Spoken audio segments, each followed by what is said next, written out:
everyone. I am Mansi welcoming you to this class of English session. आज आपण an encounter of a special kind जी आपली story होती ती वाचून झालेली आहे मागच्या सेशन मध्ये, पण त्याच्याशी रिलेटेड काही महत्वपूर्ण एक्सरसाइजेस आहेत आणि काही गोष्टी आहेत ज्या आपल्याला आज आपण डिस्कस करणार आहे.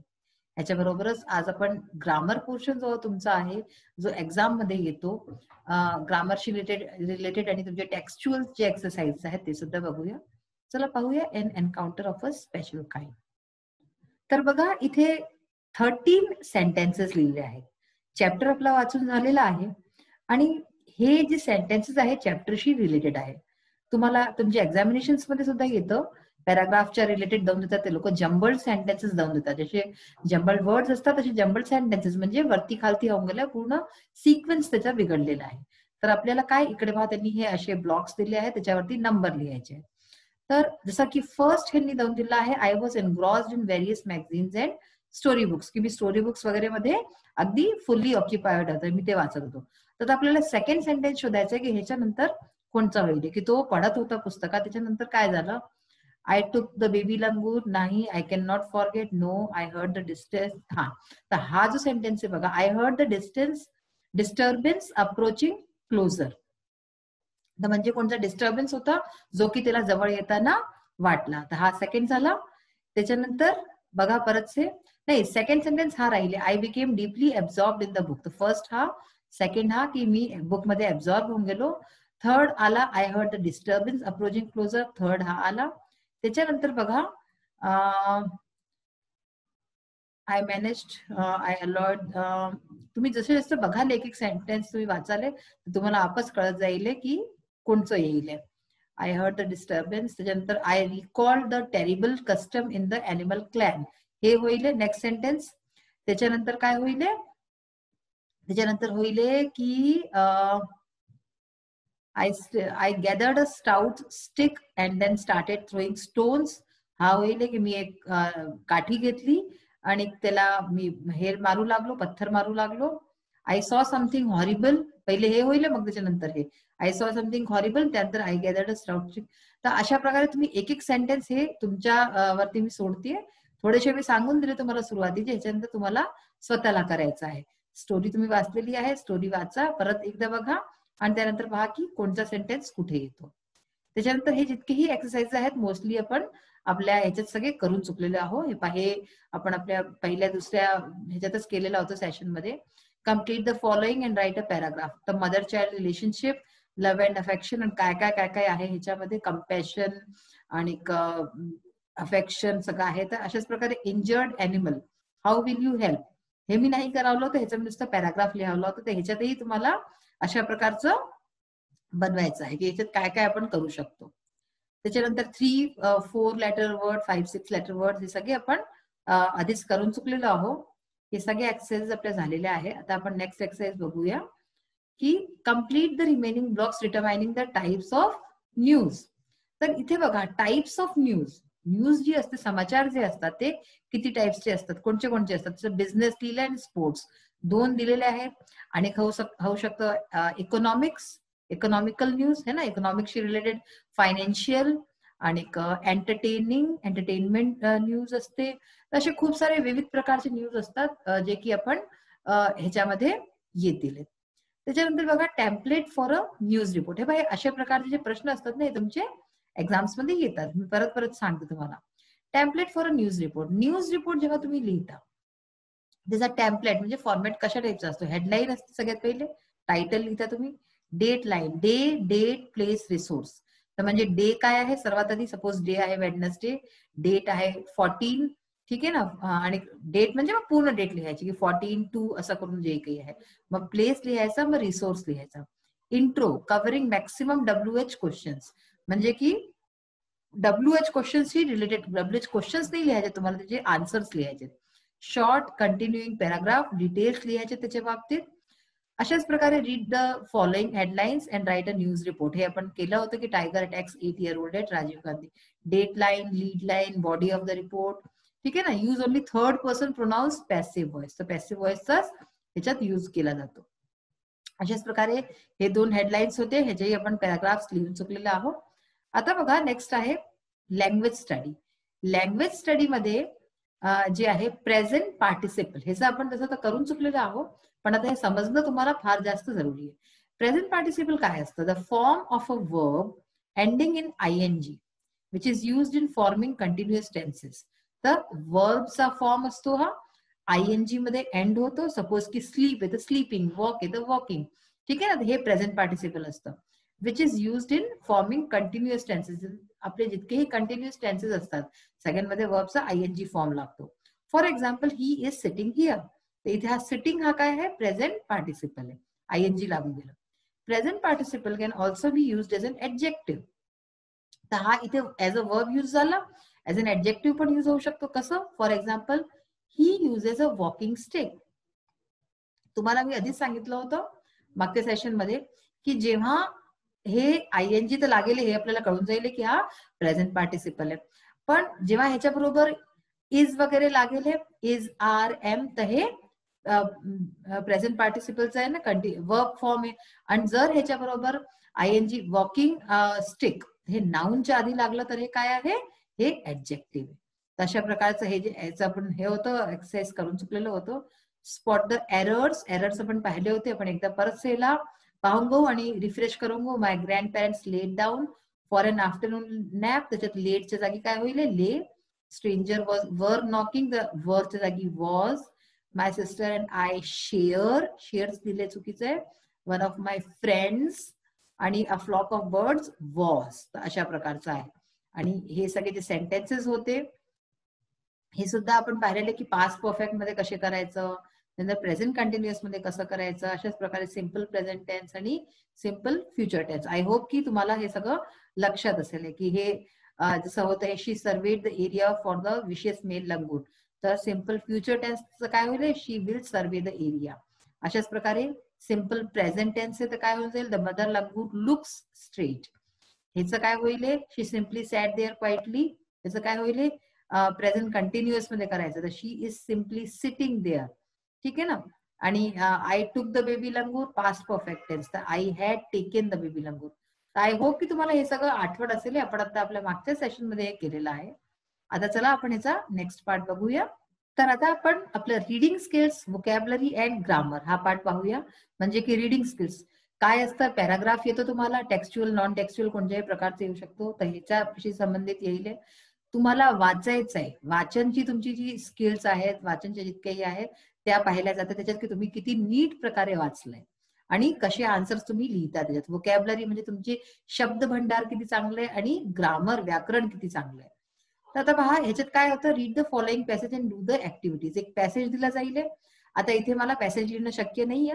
तुम्ही आपल्या बुकमध्ये जरूर बघाले the change, page number 9. Page number 9 वरती बघाले द चेंज. इथपासनं पेज नंबर 10 वरती बघाले हेजिटेंट बाईट्स. इथपर्यंत द चेंज पासून घेऊन बाईट्स पर्यंत एवढं पूर्ण पॅराग्राफ आपण कव्हर केला आहे. त्याच्यातनं हे आता क्वेश्चन आन्सर वगैरे जेही काही एक्सरसाइजेस आहेत ते सगळे त्याच्यातनंच घेतले गेले. तर सर्वात आधी बघा, कम्प्लीट द फॉलोइंग सेंटेन्सेस. म्हणजे तुम्हाला काय असेल की काही सेंटेन्सेस दिलेले राहतील आणि अर्धवट राहतील. तुम्ही वाचाले पॅराग्राफ नीट प्रकारे वाचा, एकदा दोनदा, आणि त्यानंतर तुम्हाला सगळे आन्सर्स पॅराग्राफ मध्येच भेटतील. पहिला आहे the writer offered the baby langur a peeled banana. हे आता आपण स्टोरी वाचलीये म्हणून आपल्याला आठवण आहे, पण त्यावेळेस आपल्याला इतका आठवण राहील नाही राहील तर आपण वाचावं नीट प्रकारे. ठीक आहे ना. The writer offered the baby langur a peeled banana म्हणजे की रायटरनी बेबी लंगूरला काय ऑफर केलं? एक सोललेला. पील्ड म्हणजे काय? सोललेला, सोलून दिलेला बनाना. कारण की तो लंगूर होता आणि मंकीज, लंगूर हे सगळे काय केळं खातात, यांचं आवडतं फळ असतो. The baby langur was in state of shock. तर बेबी लंगूर जो होता तो शॉकच्या स्टेटमध्ये होता, म्हणजे त्याला फार जास्त मोठा झटका लागला होता. आता इथे पहा, मी सगळे हे अंडरलाईन केलेले आहे. अंडरलाईन जितके वर्ड्स आहेत हेच आपण भरलेले आहे असं समजा तुम्ही. नेक्स्ट आहे splashes of cold water made the baby stir. म्हणजे की जे थंड पाण्याचे जे आपण त्याच्या तोंडावरती असे छिटे मारले होते त्याच्याने तो जो बेबी होता तो स्टिर म्हणजे मूव्ह करू लागला, हिलडुलू लागला. And the mother langur was sitting on their kitchen roof. जी आई लंगूर होती ती त्यांच्या किचनच्या रूफवरती, जे स्वयंपाकघराचं जो छत होती त्याच्यावरती बसलेली होती. त्याच्यात आपण कोणते वर्ड्स आपण फिल केले? पील्ड बनाना, शॉक, स्टेअर आणि किचन रूफ हे सगळे वर्ड्स आपण याच्यात फिल केले. नेक्स्ट आहे arrange the following events as per their sequence. आता बघा, आता मी जसं तुम्हाला बुक मध्ये सांगितलं होतं की सिक्वेन्स आपल्याला एकानंतर एक पाहायचंय, त्याच्यात तर खूप जास्त होते 13, त्यांनी पूर्ण चॅप्टरचे मिळवून दिले होते. म्हणून तुम्हाला एक्झाम मध्ये 4 एक येतात, 4 किंवा 5, 4च येतात तसे तर मोस्टली. तर माहिती आहे writer's father provided first aid to clean the wounds, म्हणजे की रायटरच्या वडिलांनी फर्स्ट एड दिलं की त्याचे घाव साफ करायला. मग आहे after a few shaky attempts the baby langur setup. काही अटेम्प्ट्स नंतर काही थोडे बहुत त्यांनी जे आहे अटेम्प्ट्स केले त्यानंतर तो बसू पावला जो बेबी लंगूर होता. The writer turned away from the coop. Writer जो आहे तो कूप मधनं टर्न अवे झाला, दूर गेला आणि वळला. The writer took the baby langur to their backyard. रायटरनी तो बेबी लंगूर जो होता त्याला आपल्या घरी मागे अंगणात आणला. तर तुम्हाला इथे काही नंबर दिसत असतील, इथे 2, 3, 4, 1. तर हे नंबर ऍक्च्युली सिक्वेन्सचेच आहेत. हे जे इकडे नंबर लिहिले आहेत म्हणजे फर्स्ट सेंटेन्स हा होईल, the writer took the baby langur to the backyard. Exam मध्ये तुम्हाला असे नंबर किंवा काही नाही टाकायचे, तुम्हाला डायरेक्टली आन्सर्सच लिहावे लागतील. सपोज हा आहे तर तुम्ही पहिले नंबर 4 लिहून हा सेंटेन्स लिहाले. मग त्याच्यानंतर नंबर 2 कोणचं आहे? नंबर 2 बघा आहे writer's father provided first aid to clean the wounds. त्याच्यानंतर नंबर 3 कोणचं आहे? After a few shaky attempts the baby langur sat up. आणि नंतर हे अशा प्रकारे 1, 2, 3, 4 मी इथे तुम्हाला सुविधेकरता टाकून दिलेत नंबर की तुम्हाला कळेल की पहिला कोणचा दुसरा कोणचा. नेक्स्ट आहे find present participles and past participles used as adjective. तर इथे प्रेझेंट आणि पास्ट पार्टिसिपल्स जे ऍज अ ऍडजेक्टिव्ह युज झाले आहे ते आपल्याला पाहायचे आहे. तर बघा प्रेझेंट पार्टिसिपल्स कसं पण पाहू, त्याच्यात आयएनजी लागलं राहील, ठीक आहे ना. आणि ऍडजेक्टिव्हचं काय आहे की जे नाउनच्या आधी असेल तर ते ऍडजेक्टिव्ह आहे, कळलं. आणि पास्ट पार्टिसिपल्स मध्ये काय राहिले, जसं की ईडी आहे है ना, हे अननोन, मफल्ड, पील्ड. तर बघा प्रेझेंट पार्टिसिपल्सचे कोणते शब्द आहेत? स्लोपिंग रूफ, ट्विंकलिंग आईज, हे दोन्ही प्रेझेंट पार्टिसिपल्स. आणि पास्ट पार्टिसिपल्स मध्ये काय होईल? एन अनएक्सपेक्टेड अटॅक, ठीक आहे. अटॅक, क्वार्टर, क्राय, बनाना, तर हे सगळं काय की हे सगळे जे आहे आपले नाउन्स आहेत. तर unexpected attack, unknown quarter, muffled cry, peeled, banana, तर हे सगळे जे आहेत ते पास्ट पार्टिसिपल्स आहेत. नेक्स्ट आहे write opposite of the following from the passage. Passage मधनं आपल्याला काही शब्द असतील त्याचे अपोजिट्स पण शोधावे लागतील. तर स्टेडी, अनस्टेडी, हा अनस्टेडी शब्द होता का? आणि स्टेडीचं unsteady, known, unknown, unexpected, unexpected, firm, shaky, ठीक आहे ना. फर्म म्हणजे दृढ. मग आहे मॅच द सिनोनिम्स. सिनोनिम्स म्हणजे काय असतं? सिनोनिम्स म्हणजे जसे तुम्ही हिंदीत मराठीमध्ये पर्यायवाची तुम्ही जरूर पडले असाल. तर म्हणजे की एका शब्दाकरता आपण दुसरा शब्द जो वापरू शकतो तो पर्यायवाची असतो. आणि मिनिंग म्हणजे फुल लाईन मिनिंग असते. मॅच द सिनोनिम्स पहा, ट्रॉमा, कूप, स्टेर आणि मोशनलेस. आणि इकडे कोणते शब्द आहेत? मूव्ह, स्टिल, ग्रेट डिस्ट्रेस आणि पेन. तर ट्रॉमाचं काय होईल? Great distress. कूपचं काय होईल? पेन. आता पेन म्हणजे कोणची पेन आहे? ही काही लिहायवाली पेन नाहीये. जो कूप असतो, जसं तुम्हाला सांगितलं जिथे कोंबडी ठेवली जाते त्याला कूप म्हणतात किंवा पेन पण म्हणतात, जिथे जनावरांना आपण छोट्या छोट्या ठेवतो. स्टिर, स्टिर म्हणजे काय? मूव्ह. आणि मोशनलेस म्हणजे स्टिल. हे सिनोनिम्स आहेत, हे आन्सर्स दिलेले आहेत इथे. ट्रॉमा, ग्रेट डिस्ट्रेस, कूप, पेन, स्टिर, मूव्ह आणि मोशनलेस, स्टिल. आता बघा नेक्स्ट आहे the baby remained motionless. Make negative without changing the meaning. बिना चेंज करता मिनिंग आपल्याला ह्याला नेगेटिव्ह बनवायचं. The baby did not move. The baby remained motionless, तर आपण काय केलं? The baby did not move, तो हल्ला नाही, मोशनलेसच्या जागी आपण लिहिलं. तर शी सिम्पली सॅट देअर क्वाइटली. तर चूज करेक्ट क्वेश्चन टॅग. तर इथे 2 क्वेश्चन टॅग दिले आहेत. एक्झाम मध्ये तुम्हाला 4 क्वेश्चन टॅग येतील, तर त्यातला कोणचा एक्झॅक्टली राहील? शी सिम्पली सॅट देअर क्वाइटली, तर हा पॉझिटिव्ह आहे. तर आता इकडे नेगेटिव्ह मध्ये येईल. तर हा चुकी हा सेंटेन्स जो आहे हा पास्ट टेन्स आहे, तर म्हणून इथे डिडंट शी येईल. तर अशा प्रकारे आजचा आपला हा जो सेशन आहे हा आज इथे संपलेला आहे. आज तुम्हाला एक मला बहुत महत्वाचं बोलायचं आहे की आपण जे हे सगळं आज ऑनलाईन शिकतोय हे कशा कारणाने शिकतोय? मी तुमच्याशी जुडलेले आहे, तुम्ही मला पाहताय, ऐकताय, तर हे सगळं आस विद्यालय ह्याच्या कारणानेच आज आपण एकामेकाशी बोलू पाहतोय आणि तुम्ही मला ऐकू पाहताय. आस विद्यालय हे आपल्या आपमध्ये एक नवीन एक अगदी कल्पना आहे आणि संरचना आहे. ह्याच्या थ्रू तुम्ही वेगवेगळे जे 6 to 10th क्लासेस करताच हे आहे आता.